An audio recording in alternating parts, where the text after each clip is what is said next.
from Trumptopia. This is the incorrigible can't even pronounce my own name today. I'm pretty sober. This is the incorrigible Mr. Zeppo, bringing to you breaking news.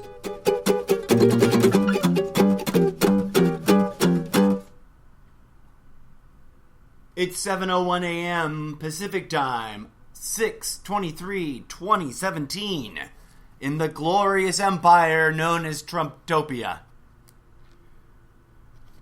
Today's opening headlines, quite curiously, involve Donald Trump, the president of these glorious United States, formerly known as America, complaining that the special counsel Bob Mueller, is appointing people to the special counsel committee that's investigating, leading up the chorus of investigations into Trump's potential involvement in Russian shenanigans.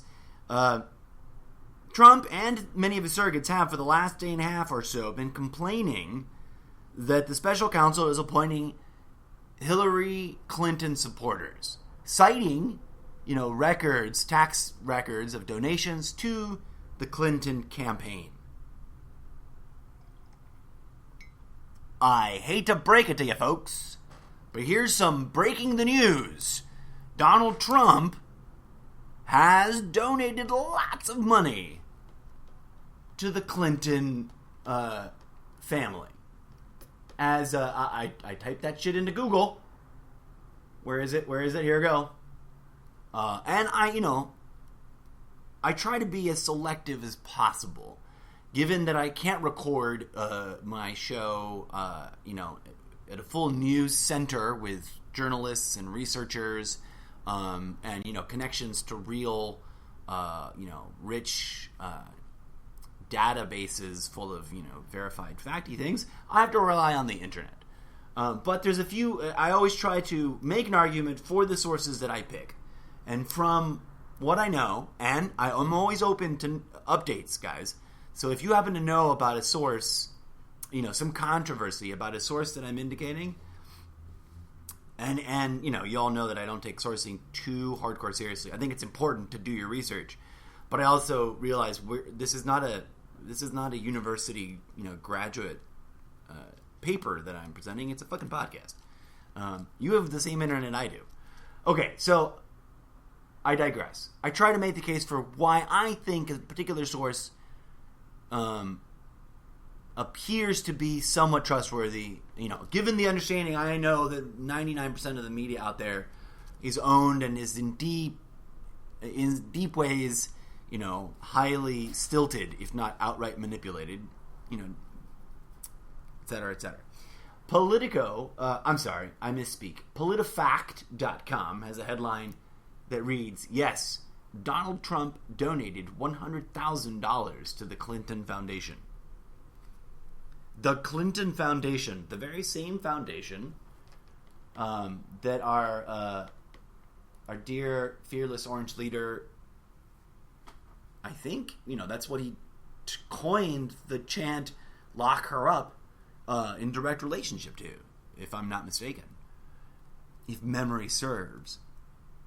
So I think that's a bit of interesting news that's rounding up the headlines that needs to be discussed a little bit deeper than the tete-a-tete sort of surface lip service it's gotten, that at least from what I've seen, flipping back and forth between, I now joyfully have access to two different Fox news channels, like the main Fox cable channel, actually three different Fox news channels, the main Fox channel, the business Fox channel, and the local LA Fox channel, as well as CNN, MSNBC, one of the other NBC with added letters, and then NBC, and a couple of the public, like KCET, Democracy Now!, those kinds of things. So I'm here to share with you my opinion about the news, and I don't claim to be a legit amateur journalist. I know a few. Which reminds me of a news-related shout-out I really think is quite poignant and critical right now to make, and I forgot to set it up.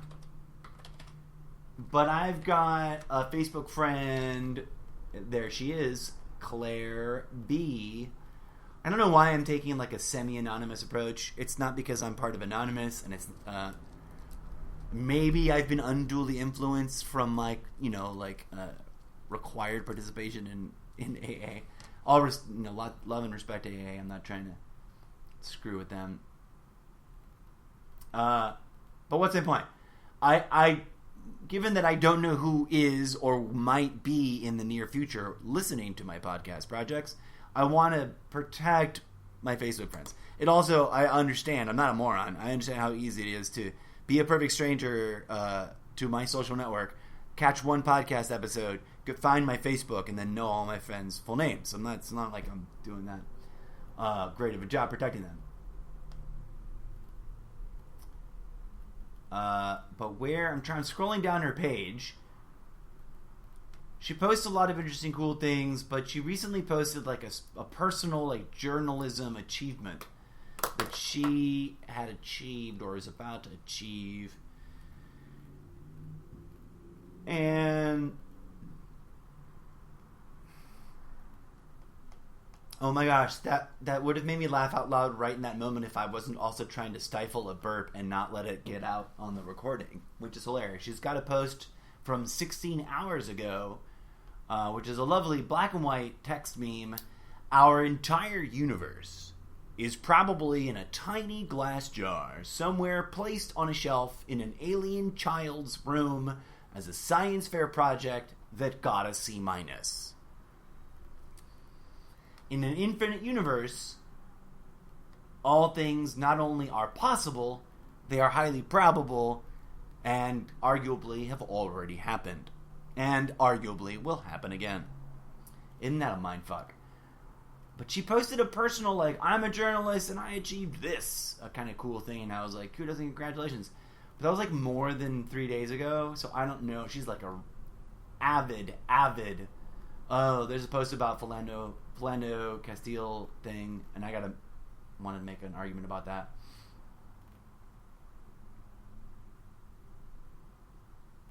And where is her post?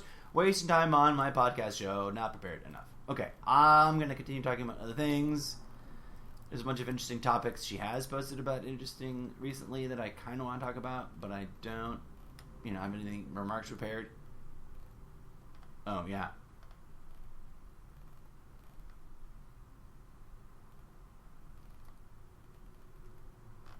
A beautiful Martin Luther King quote that I firmly assert can be considered genuinely on the ascension path sort of frequency and in thought form.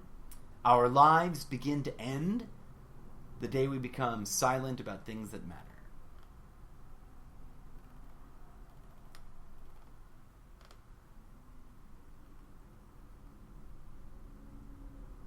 Oh yeah. This is a great. She and I agree about this. Claire and I agree about this. She's got a great meme. I haven't seen this before. So it's either new or it hasn't flown past me before. Sorry to burst your bubble, but the United States is a corporate dictatorship, not a constitutional republic, nor a democracy. And the false left-right paradigm won't change that. With that, I'm going to return back to my prepared remarks about the news. So yeah, I've commented on it before, and others have as well. It's quite ridiculous how blind to the hypocrisy. Now, there's a rabbit hole here, and I'll warn you, there's facts about Donald Trump and his relationship with Hillary Clinton, and there's conspiracy theories about Donald Trump and his relationship to Hillary Clinton. I'll tell you what, though, the one about them being cousins, I wouldn't be all that terribly surprised or shocked if it turned out to be true. There was a meme, a video rather, that had gone viral a few years back, before Barack Obama. I think this is from way back in Bush Jr., Bush number 2 days, right when we were, having that crazy nonsense argument about whether or not there were WMDs in a country that had nothing to do with the people that attacked us. I totally forgot what the meme was. I was just talking. Oh, the video. There was a girl who did research, like hardcore research, not on the internet, not on Google, because it was sort of like just on the beginning era of that, and it wasn't sort of as common as it is today, as overwhelmingly like the end of the line for most people intellectually as it is today. And she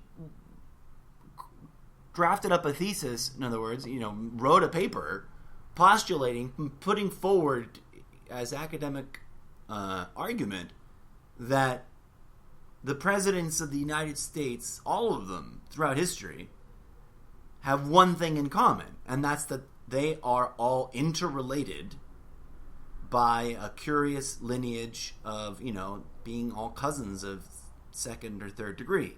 Now, that's not as crazy as it sounds, folks. Breaking news, breaking your conception of the world. If you have not heard this, I can assure you this is a verified scientific fact. And if you have heard this and you're just like shaking your head, closing your eyes, sticking your fingers in your ears about it, shame on you. Let it influence your worldview, because it's a true thing and it has deeper meaning than just a statistic. The human genome, the blueprint at the core of every furnace of life, at the center of every cell, species-wide, is 99.99999999999% identical. I've said it before, and I will say it again. I'm sure. Forgive me for sounding like a broken record. But, given that fact, and given the fact that, yes, scientists now have got enough data and enough comprehension of the human genome to, mathematically map the family trees of, concrete, real-life families back to root origins and extrapolate, throughout, before written history as to where the genomics and, the family trees branched out from. Now, if you're really familiar with fractal math and the sort of psychological and logical conclusions that spring forth from that, then this is all kind of old hat singing, preaching to the choir for you. If it's new to you, you might be going, what the fuck does this have to do with the news, bro? Which is fine. It is early in the morning, and I tend to ramble and go on stream of consciousness sort of thing, because that's my jam.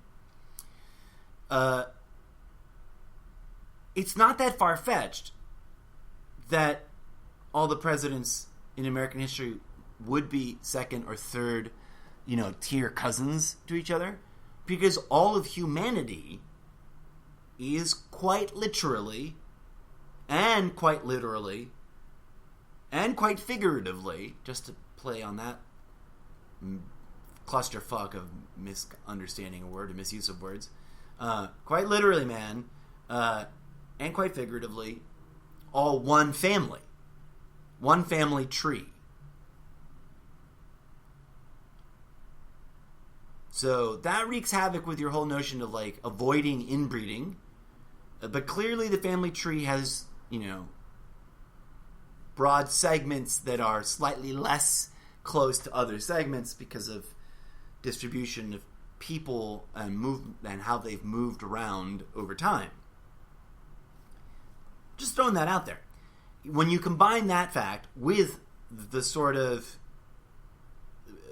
overarching collection of convergent theories that there's some sort of effort made by some sort of, I hate to use the term because it's being bandied about right now in the mainstream media in a really retarded way. Forgive me for using the word retarded. That's just because I grew up in the 80s and 90s. I don't mean that in a non-PC or derogatory way to any human being on the spectrum or off the spectrum or whatever. But it's being used in the media in a really kind of foolish way. But there are people who could be described as deep state. There are people who could be described as Illuminati. It's pointless to argue about the theories. But yes, if you set aside sort of the patriotic brainwashing of statism and you look clearly at the broader patterns, you'll see that maybe that makes sense, because if the whole, the oligarchy that controls us is running a psyop operation, in other words, the real life, there are no robots from outer space controlling us matrix of lies and deceit and control in our society is about keeping us in a complacent place so we can be coerced into giving our consent for all the ways that they profiteer on us. Well, wouldn't it be easier to do that if you also had some leverage on all the political actors? And wouldn't it be simple to keep that leverage discreet, secret, occult, hidden, not about Satan, but hidden, that's the real meaning of the word occult, information that has been hidden because it is only to be revealed selectively. It has nothing to do with Satan. Footnote, I'm still kind of annoyed by that meme I saw the other day. And I'm sad I didn't copy and save from my own notes the response that I posted, because it would probably take me like 15 days to find it on Facebook again. I've got so many freaking friends and so much shit's been flowing by. But someone had created an album with a collection of memes and basically, bottom line, said New Age meditation, yoga stuff is all Satanism disguised in non-Christian terminology in order to seduce you into the army of Satan. And I'm like, screw you. The people who created this were counting on an absence of comprehension and factual knowledge of the history of Christianity, the history of Satan, the history of the Church of Satan and that which we might call Satanism, and the history of yoga and Hinduism and spirituality at large and mysticism at large, okay? They were counting on an ignorance on all those things and a lack of willingness to look them up in order to fool you into believing something stupid. And that's the theme of our society, folks. So why not make it easy by always having someone that's sort of already by nature on board with your agenda? If I'm the Illuminati, if I'm the guy who holds the strings that controls the puppet we call the Rockefellers and those other guys, error file not found. Their name's blanking on me right now, but all those guys, we talk about them, banter about them, post the Rothschilds. You've all seen that meme, or if you haven't, you'll find it. It'll show up now in your flow. Hi, I'm Mr. Rothschild, and I own all your media, and I own all your war corporations, and I own all your, all your gun manufacturing. There's somebody that sits in a much more occult place. I don't mean that they worship Satan. I mean that they are much more proactively hidden away from our view. So it's not that far-fetched. But who knows, right? What I do know is that it's ridiculous, the level of complacency and the level of turning a blind eye that began from the moment Trump threw his hat into the ring. Myself and others in the alt media and in the mainstream media were pointing out, hey, you guys, they have a relationship. They attended each other's weddings. They have pictures of each other that that look like they're really close friends, and he gives them a lot of money.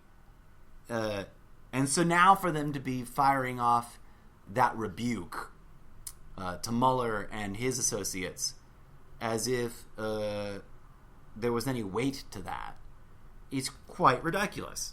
Quite ridiculous. In other news, speaking about history and trying to keep my focus tight here, not venture off into the content that should be in other segments, yesterday was a pretty interesting landmark historical anniversary with some that tied right into some of this crazy news that's happening. And that's, I think yesterday was the first day that it was official in my mind, and I didn't really address it because I was focused on other subjects, but I was developing it in the back of my head. Yesterday was the first day of Trumpgate. I'm sorry, of Tapegate. Well, I guess we can call it Trump Tapegate, just to add some tongue twister alliteration there, or the Trump Tape Gate. I don't know. I'm terrible at coming up with funny names and whatnot. Like my whole life, whenever I've owned pets, I just called them whatever they were. So if I owned a cat, it was Mr. or Mrs. Kitty. If I owned a dog, it was just Puppy Dog.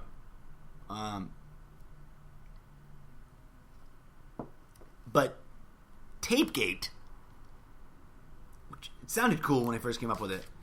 The really interesting and noteworthy thing, which was, in my experience, reported on a couple of different channels, but the first place I saw it reported was on MSNBC, and I verified it on the internet. Right? Because I couldn't run to a library. I gotta stop harping on that same thing and having that same thing. I looked up, there was a long list of articles about presidents and their choices around whether or not they self-survey themselves, which is a term I coined when we started getting all fucking paranoid about body cams and the NSA. Remember those leaks? Remember when we were outraged about that? And so I chose the NPR.org article about the history of that because I have understanding that the corruption and that influence can reach all corners. I have some respect for NPR because they, on the surface and in depth, strive towards, nonpartisan, fair ground, fair-minded for the good of democracy kind of journalism. If it's all the front and it's all a lie and it's all fake news, they're doing one of the best darn jobs at it. Bless their hearts. I don't think they are. So, extrapolating from that and a couple other sources that I looked at, it's including this moment on Rachel Maddow's show with this historian who also seems to be pretty legit. He brings some pretty hefty, I know some facts about presidential history, because I do not. But that guy, I know he's on mainstream media. I know he's on the left, progressive, centrist, semi-progressive, echo chamber. But he's a legit historian. And anytime I've ever been like, I didn't know that about history or some fact that he brings up, and I've gone to look it up somewhere, it's been verified multiple sites, that comes from different political spectrums. And he pointed out that yesterday, 6/22/2017, was the 45th anniversary of the day that President Nixon, who's most well known amongst young people for having said, "I am not a crook." I used to have a pretty darn good Nixon impression when I was a kid, by the way. I've totally not practiced it. Shame on me. Bad practitioner. Anyways, 45 years to the day that President Nixon, legally or illegally, that question has never been fully resolved, apparently. People have opinions that fall on both sides of that fence. Recorded himself talking to other people, and that recording was later, that particular moment where he overtly declared his specific intent and his direction, to individuals to commit criminal acts on his behalf, involving, I think, including up to the acknowledgement that he had fired other people, a couple of people in line of succession, in the same general department or equivalent department as Jeff Sessions and in his recusal situation today, that became known, that segment of tape capturing that moment became known as the smoking gun, because it became the irrefutable, undeniable proof that Nixon had violated the law, which led to his downfall and prompted his resigning from the presidency under threat of impeachment, and then leaving his vice president in office whose very first act was to benevolently pardon him, which, not having had the time enough for law enforcement to even bring criminal charges against him, meant that he didn't even face any kind of controversial criminal charges. They couldn't, and they ought to have had. And I think that this anniversary is salient and curious and fascinating on multiple points. As I noted in my introductory post that I shared on Facebook and on Instagram and on Twitter, Kennedy made recordings of his conversations, select recordings of conversations, I think mostly having to do with the Panama Missile Bay of Pigs crisis, I think. I could be wrong about that. I'm not a journalist. I'm just sharing you my opinion about the cloud of information that I reviewed. Obviously, Nixon made recordings about his choices that led to Watergate. Watergate, by the way, for any listener out there who is not deeply and doesn't know what Watergate is and why we call certain political scandals something gate, like there was Monica Lewinsky gate. There was, we've had so many fucking bullshit gates that it's almost so trope. It's passé. People are jaded about it, but I think it's still hilarious. But Watergate was a hotel. Sorry, I'm either a hotel or an office building, or both, which I think would be sexy. Why don't they have hotel office buildings for business, especially for businesses that do a lot of travel? Why isn't that a thing? And if you are a financier of real estate and you think it's an awesome idea, I own that idea. Come hire me. Okay. So it was a building in which the DNC had rented space, whether it was hotel rooms or whether it was office-y rooms, I'm not sure. And there was filing cabinets. For those who don't know what those are the, brick and mortar, paper and type and ink and pencil version of a hard drive. Where the DNC had a lot of sensitive documents, some of them classified, et cetera, et cetera. And Nixon fired a couple people because of an investigation that was going into other things, and then he wanted to get these papers, and he hired people to steal those papers, and a couple of plumbers or something that he hired illegally, sort of under the table in a very sort of, sneaky, bullshitty kind of way, broke into this building, et cetera, et cetera, et cetera. As the saying goes, the rest is history. And that's why we have that convention in our language to call ridiculous scandals, what's another... I can't... Why am I blanking? I'm a fan of all the something gates. There was Pussygate. Not to be crass in my language, but when our beloved orange comb-over-haired president said, "Yeah, I just love to grab him right by the pussy," it was a huge scandal, and people called it Pussygate. Women called it Pussygate. I did not call it Pussygate at the time because I'm a dude and I didn't want to piss anybody off. But I digress. 45 years to the day when a criminal president tape recorded irrefutable proof of his crime, that he was having a conversation with someone else, and that later on was subpoenaed and brought to light and exposed by a whole special counsel. Oh, alarm clock! I didn't need your interruption. Was exposed and led to his downfall. On the 45th anniversary, two remarkable Trump-related things came out in the mainstream news. Now, you can argue whether or not they're valid all you want. To the best of my limited ability to verify them, they seem legit.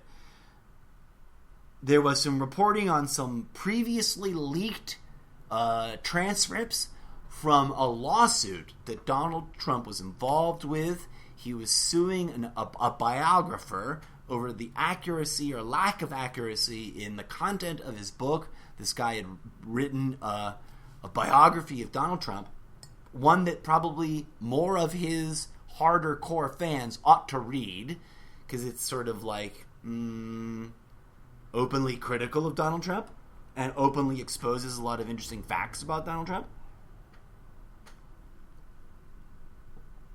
So he's being deposed. This was several years ago. I think more than 10 or 15 years ago. I could be wrong about that. I didn't catch that information. But the salient facts are this. And I saw visual representation of the text. I actually saw images of the text. He was asked by whoever was interviewing him, and it was written down by whoever transcribed it, about conversations that he had with the gentleman that he was suing, and that was countersuing him, I think, too, or vice versa. I don't remember how it went. About whether or not there were tapes, recordings of their conversations. Why was that a question in this deposition and in this trial? Why was that an issue?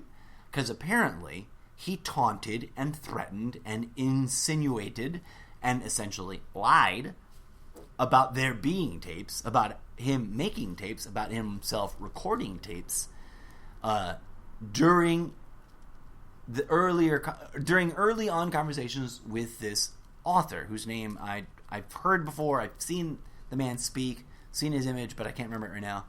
Forgive me for being a horrible journalist. I'm just a talking head, and a kind of hippy-dippy new age space cadet, absent-minded professor, one at that. So, but the salient fact is, and this is irrefutable. I think this cannot be debunked.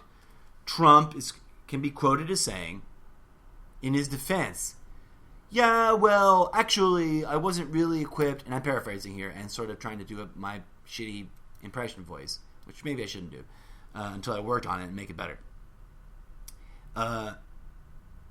He declared that he wasn't equipped to make recordings, that he didn't ever make recordings, and that, yeah, he may have insinuated that in order to try to leverage the other guy to keep shit straight, to keep things honest. That is really salient to the whole situation with Tapegate. Tapegate truly began not yesterday. That's just the first day where I decided, I'm looking, all right, it's on. It's Tapegate episode time. Tapegate began with the tweet that, quite honestly, I think you don't have to be a lawyer to have the opinion that a good lawyer would have told any president, oh, sir, you probably shouldn't share on that. You should probably just write that one down in your journal, your private journal that you're going to destroy at the end of your presidency. You know what I'm saying? Because there's a word that I want to use here that I worry might cause confusion. There are two forms of discrimination. And we're all kind of jaded and burnt out on the notion of negative discrimination, race-based discrimination. In other words, hate-fueled racism, acting as being manifested in a form of active discernment with negative outcomes. But there's also a positive kind of discrimination, which I guess we should just come up with a new, remove that connotation, that meaning to a different word. The closest might be discernment, but it also gets muddied. But you can observe a situation or a set of people or a set of facts or a set of options and discriminate amongst your options or your choices with clarity of mind and with positive intentions that it's not a bad thing. But that, obviously I just don't want the confusion of being accused or being quoted out of context as having said something about supporting discrimination. But a discerning lawyer and a discerning president with savvy intelligence and thoughtfulness about the optics, as they say nowadays, would never have sent off that tweet, because that tweet triggered a chain of events that led to the existence of the special counsel. Now, whatever your opinion of the special counsel is, you got to give Bob Mueller props on this. He hasn't got, to the best of my awareness, although I haven't been watching the news as hardcore as I used to, in terms of checking in and monitoring what they are and are not talking to us about, because I've been spending a little bit more time creating content than I have been watching it, which is cool. High five for all those out there that have been supportive in that realm.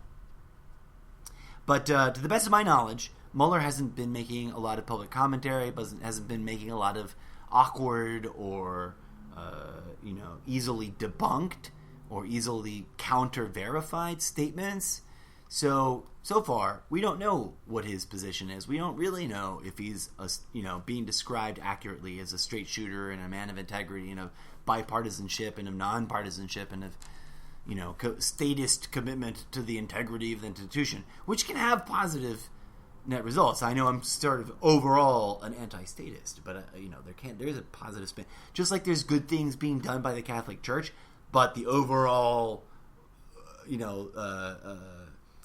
the overall body of evidence indicates that it's a corrupt institution that needs to either be severely reformed or just abandoned entirely. I would say the same thing about statist institutions, but I give him props and I salute him, in a patriotic way. And it's fascinating that the second bit that came out, headline that is in Trump's own words, is that Trump tweeted, I do believe, either late yesterday or early today, trying to sound like he's making a declarative statement, but actually subversively muddying the waters, in my opinion. And I don't have the exact quote right here. I wish I had taken the time to capture it, but I didn't because I was doing three things at the same time. But he posted a tweet saying, and again, this is my comic paraphrasing of it, I didn't make tapes. I don't have gear to make tapes. But I don't know if someone else made tapes. That's a possibility. Maybe someone else made tapes. Someone else probably got tapes. Probably. I don't know. But I didn't make tapes. I don't have any tapes myself. Okay. So people like Kellyanne Conway and that whole crew of sycophants and God bless them, they are mental slaves to the whatever the fuck Kool-Aid they've been served up. But they've been trying to defend the president, saying that he's been exonerated, just like Bill Cosby's been exonerated. Not that anyone's overtly said that. I just think that the two statements of exoneration have come awkwardly close together in time and with equal amount of laughability. I don't think, not to divert it. Breaking news, I don't think Bill Cosby was exonerated at all. No offense to Bill Cosby fans. I loved the show. It's got nothing to do with the work, with that art. It was great art. It was great, progressive, inclusive, paradigm-changing television show. Television show is still programming, though, folks. It's still ultimately a tool of evil. So don't get all worked up about blah, blah, blah. Anyway, I digress. So let's cut through the spin from left and right. The right is trying to wrap their brain around what he said about maybe there are still tapes, but I didn't make any, so I don't have any. And the left is caught up in just basically saying, the fuck are you saying? And you're an idiot, and insulting him, and basically assuming that he's a liar. I'm going to try to split the difference here and posit to you an interesting notion. I think what the incredibly savvy, because I don't think he's an idiot. I think he speaks fluent idiot because that's an underserved market. Duh. I mean, do you even America, bro? No offense. I don't mean to say. I know I just said he speaks idiot fluently, attributing that as the native language to a huge swath of America. And I'm not an intellectual elitist. I do think that there's something to be said about all of that, and I don't want to get sidetracked.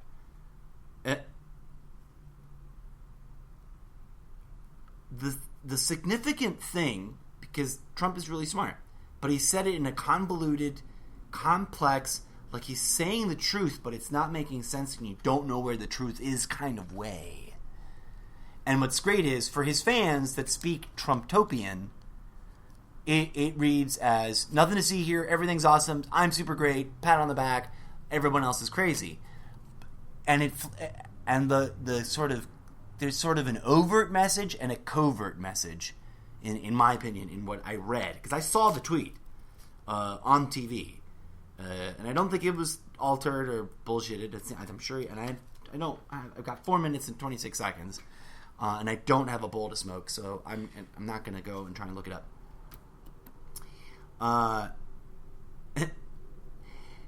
But I saw the tweet, and I think what the overt message was like, hey, look at this fucking witch hunt, look how I can play the system, and aren't I so clever? But he's also sort of admitting that he triggered a circumstance to come into being that he doesn't appreciate and that he wish would go away. And he's also saying, and here's the really kind of covert part of it, where it's not on the surface, and maybe I'm taking a leap of logic here, but he's saying, subpoena me all you want, I got nothing. But maybe there is something out there. All right?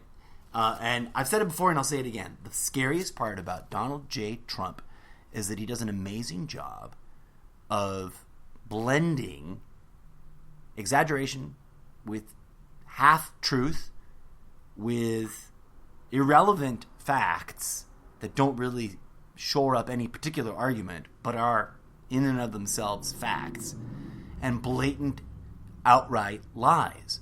And the really scary thing is only he knows. No one on his team, I don't think, not Kushner, not his own daughter or wife or children, know the truest truth about what the fuck is what. It's all in his head, right? But I think we can try to sort out his patterns. And I'm not as fluent on Trumptopian as I could be, and I'll own up to it, because I before the preliminary the primary, I never in my wildest dreams imagined Donald Trump being president, and I'd written him off as someone that I didn't need to invest a lot of time staying on top of, because he's annoying and a narcissist and a liar. Oh, and by the way, that reminds me, another bit of interesting news. Maybe mainstream media, but wow, props, kudos, shout-outs, salutations, much love to Lawrence O'Donnell on MSNBC's Last Word of Lawrence O'Donnell. And I'm not an MSNBC advocate, you guys. I will admit that for a time recently I sort of got hooked on their shows a little bit the most. Mostly because I didn't have Fox. It got taken away, right? I talked about that before. And some of the other news channels are a little bit more on the... They're tough to sit through. But I try to scan them all. And I have no allegiance. But I do respect and admire the journalists that earn my respect and admiration, because I think there are people out there trying to, still do the right thing. But there's still a lot of people that don't realize how many questions and how many statements are not part of the public discourse. But calling a pathological liar